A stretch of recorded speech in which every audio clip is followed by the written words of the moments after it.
Hello friends and welcome. I'm Sara Lihz and I am so excited for this video. We are going to make two double slider cards and I'm going to show you two ways to put them together that you can use for any card you make. They're really pretty easy and they have such a great pop. Watch this. You pull one end and the other one slides out too. This one is maybe my favorite. I don't know. I can't decide. This is the Insta-Snap die set. It's new from Trinity Stamps. And I'm going to go ahead and assemble the camera really just based on the photo from the packaging. This comes together really quickly. If you didn't want to make a double slider, you can make a shape card with this super easily. There's a grid on my mat that is for an A2 card. This camera is the same width is that grid. So it's 4¼ inches. It is a little shorter than a portrait A2, but that's okay. There's a little extra room in the envelope, not a big deal. I'm just gluing pieces together, right? This isn't anything fancy. There's a couple of circle layers. I cut that white circle out twice, essentially, once out of white and then a second time out of black glossy cardstock.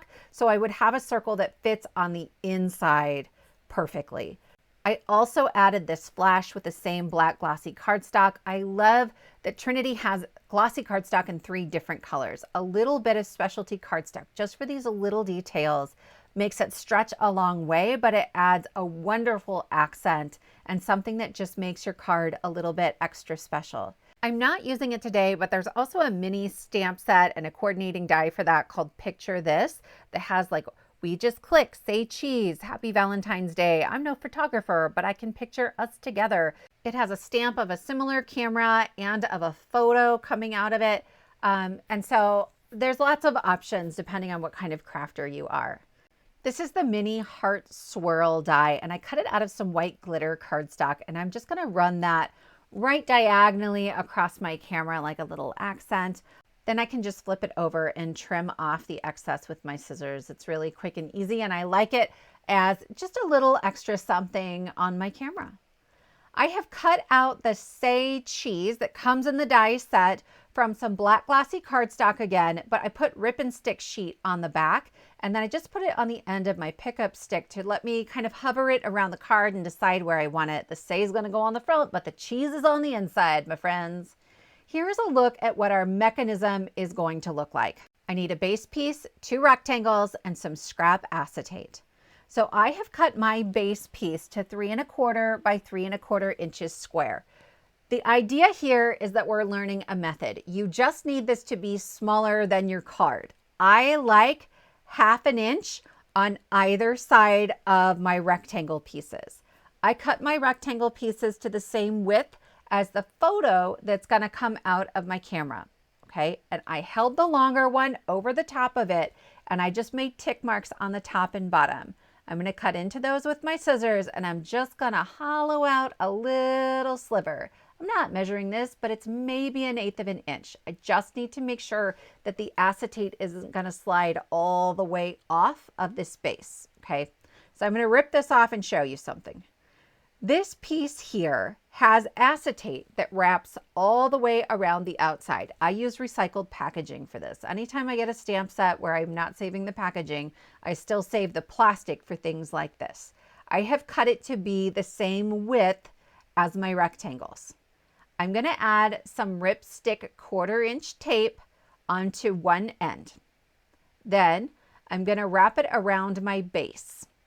I am not wrapping super tightly. I need this to have just a little bit of wiggle room so that it slides well.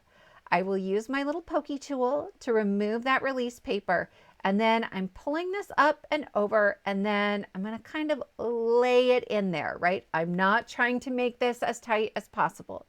Then I will test it. I'm just moving it with my fingers and making sure it moves freely. If it didn't at this point, I could try to adjust that. But mine moves great. So I'm going to trim off the excess carefully with my scissors. I am putting a little black Sharpie line on there just to help you see where the tape is. The tape does not want to round the bend. Okay, it gets kind of caught up there. So that's going to matter later. For the big reveal on my double slider, we're going to use the Grater Gratest stamp set, spelled G-R-A-T-E. It's so funny. I colored them off camera just to save us some time. There's already 2 interactive cards on here, and then I'll cut them out with the dies. Here, I've cut a white piece of cardstock that's the same size as my gray cardstock. I gave you the measurements. I've kind of written them down on that white piece, but really, I just held it up to my piece of white cardstock and took it to my trimmer. Then I'm going to add the gray piece over top of the white one. I'm going to put the cheese on this one, and I have the word cheese that I've cut out of black glossy cardstock with rip and stick sheet. And when I picked up the die, all the letters stayed in there. So I'm just going to put the die centered where I want that word, and I'll use my pokey tool, my pickup stick, to poke the holes through the die, and it will lay those letters down like stickers, and I'm done. I'm not fiddling around with placement. I'm not worried about it being straight. It's perfect. I used a really, really pale blue Ohuhu alcohol marker to create a little ground for my cheese. And I'm going to set him right on top of there. And that's the photo that's going to pop up out of the top of my card. I am putting rip and stick tape again onto my acetate, and I'm covering up that black Sharpie line from before. All right, I want to put it in the same place. The bottom of my photo is going to attach to that rip and stick tape. I have moved my acetate so that the tape is down towards the bottom of my card. Now I'm adjusting that base, that white cardstock, to make sure that the photo will be inside of the Insta-Snap die, that camera die, when I go to assemble everything. Okay, I'm temporarily taping it there so it doesn't move, just to help me visually. I've removed the release paper. Again, look, that line is at the bottom, the tape is at the bottom.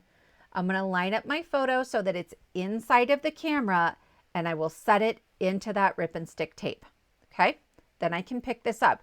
I'm going to flip it over and put it right inside those traced lines. And then this piece, the same width as the photo, I want to make a little tick mark just below the base of the card, and then I will trim it off right at that tick mark. I want the word pull hanging out, but that's it. So I've put everything inside my MISTI. I temporarily adhered my grater. It says you're the greatest, and pull, right? And I will stamp those into place.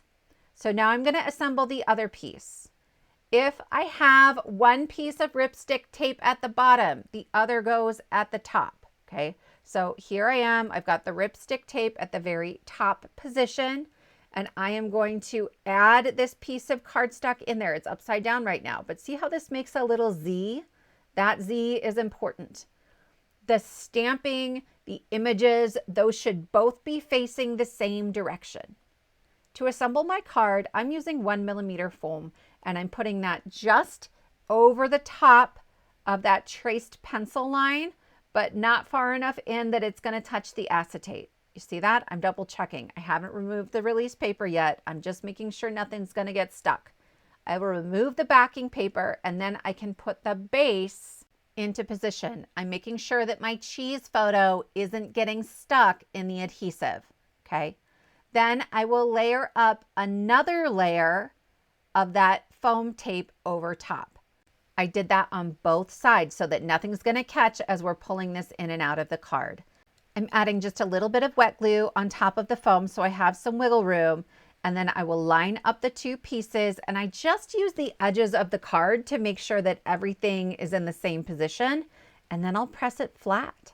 We have one more piece to add. I'm going to pull the bottom pull tab so you can see them both pop out as that acetate is sort of rotating around our base, but I can add my grater onto the bottom. I wanted to wait until the end to make sure I got my positioning right so you could see as much of it as possible, but that finishes up card number 1. It's this cute little camera, this bright sunny yellow. You pull it and then it says cheese and you're the greatest. And I just think that it's so funny. This card works the same way, but we're going to use donuts. You're a glazing. And it's also going to open all the way up. This is the new circle shape card. You can turn it into a donut, a bagel, or a piece of pizza. And I imagine many more things. And then these are the tiny donut dippers. And I have cut all of those pieces out, including the donut holes, which are so funny to me. I'm going to begin by assembling my die cut pieces. There is this wonderful like swirly business that can go on top of the glaze for your mini donuts. And I am going to add those with wet glue, and then I'll just come in with my little scissors, and there's 4 quick little snips and you can cut out the glaze that would have gone over the center of the hole.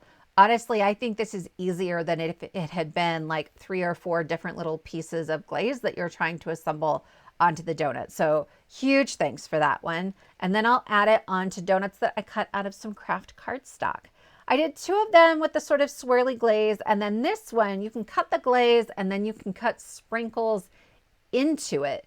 And so the glaze on the back will show through as purple sprinkles. It's essentially the same die cut. And so I'm looking for this spot with 3 little bumps, and it's easy enough to find them and line them up, and it's a perfect match. Then I'll add that on top of my other donut base. You certainly could add sprinkles too. There's a couple little options for adding sprinkles. But here I just kept the insides from the mini donuts and put the little frosting on top of them for my glazed donut holes with a little bit of frosting. And then there's this little swirly bit I'm going to add onto the largest one. I want a sentiment on the inside of my card. So this is sprinkles on my donut, and it says, "You are the sprinkles on my donut." It's huge. The circle shaped card is a 4 1/4 inch circle. And so this really fills the inside of it. There is also a coordinating die that will cut out the sentiment. And then to make the most use of that die material, all of the inside you can cut out as a whole bunch of sprinkles, just a ton of sprinkles all at once. And I adore that. I've cut out some chocolate frosting for my large donut, and I am using the You're a Glazing stamp set because it has this swirly glaze frosting that I can add over the top.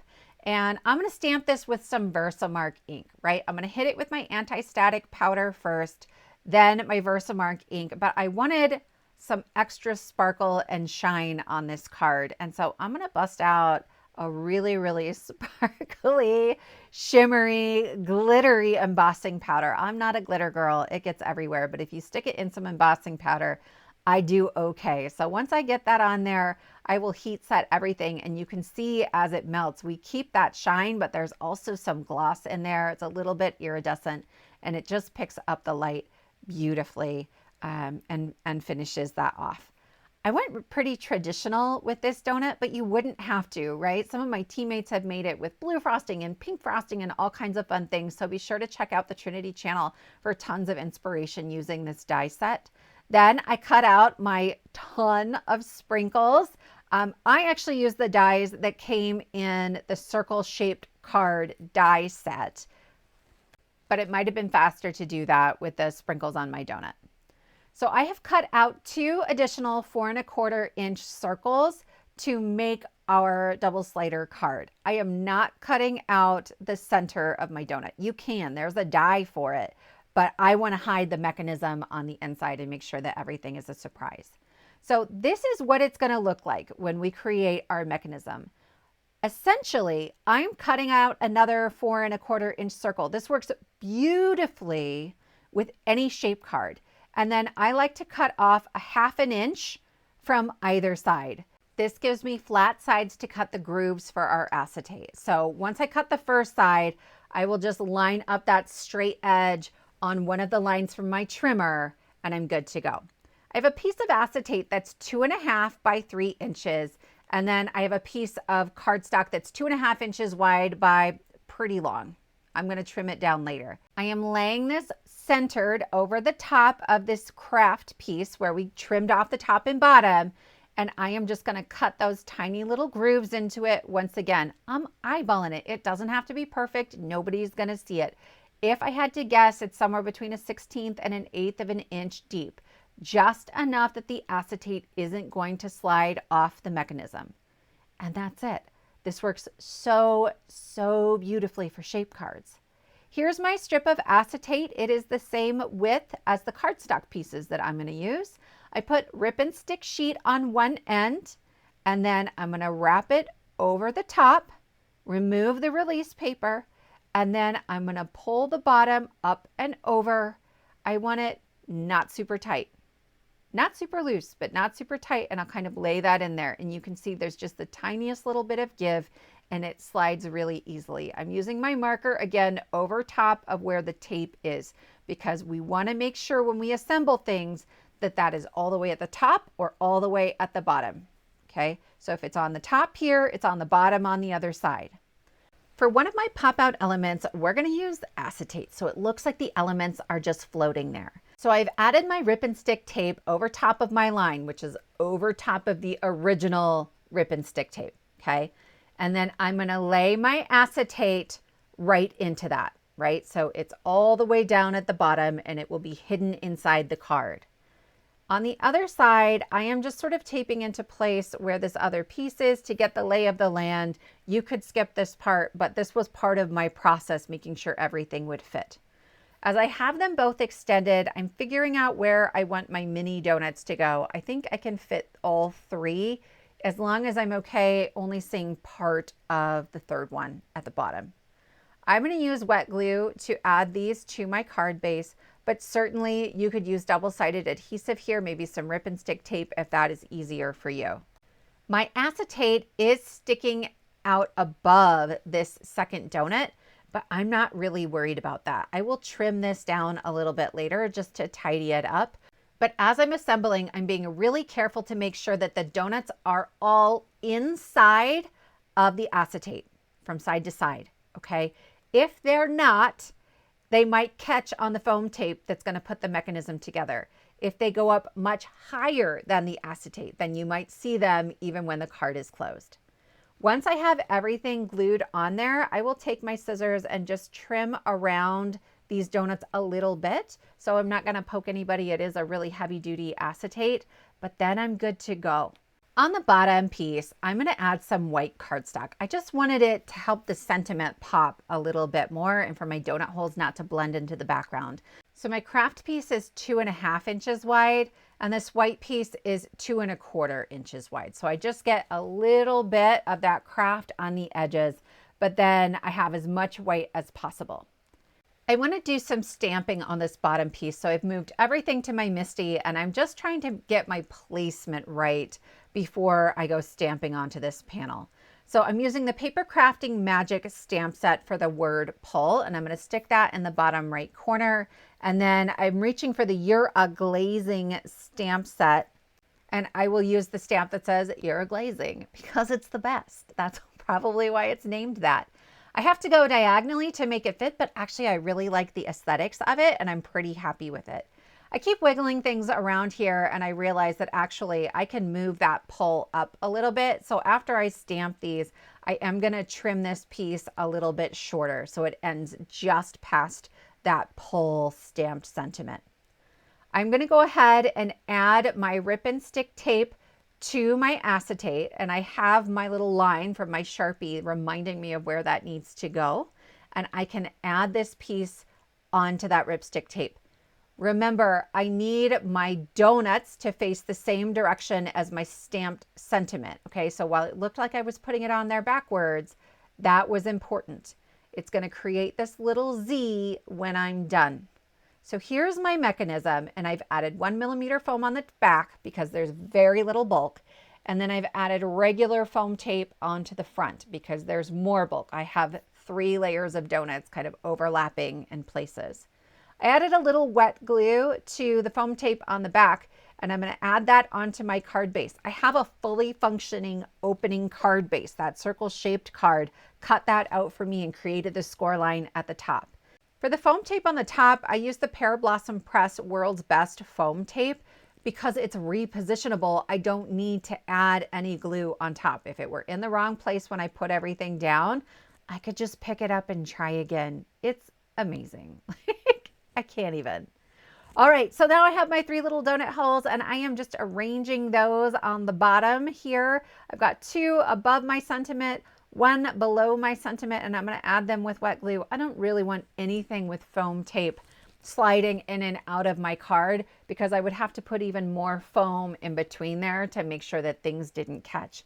And that will finish up card number 2. I would love to know which of these 2 cards is your favorite and if you will give a double slider card a try. If you're new here, please hit that subscribe button so you don't miss out on more inspiration. Thank you so much for spending your time with me, and I will see you next time.